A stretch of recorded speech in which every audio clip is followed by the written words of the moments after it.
Kalispell Regional Medical Center to me is one of the finest hospitals I've worked at. There's a great camaraderie within the organization. There's a very strong feeling for patient safety. When a patient is admitted, we have two processes for getting the armband. One is if they're an inpatient and they're going to the unit, they get an armband printed and they get applied right there. When the registration person does the registration, the second process is on the unit. The challenge was that we were using armbands that were not very scannable. Oh, it was frustrating because you'd have to do things over and over again. You're taking time away from your patient because you're trying to get an armband.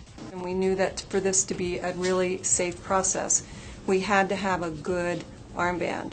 So we began our Positive Patient ID initiative.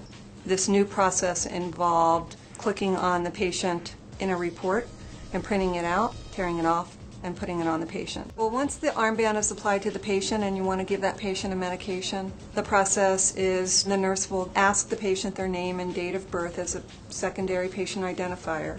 We'll bring up that patient's medication administration record on the computer and then scan the patient's armband. That's the first big match, because if that doesn't match there, then you get kicked out of the system. You don't have the right medication administration record for the right patient. It looks to the medication administration record to look for right time, right route, right dose, and then it will alert the nurse if there's something wrong with that. So that's the safety check. And when you think about medication administrations, there's over 139 steps in that process.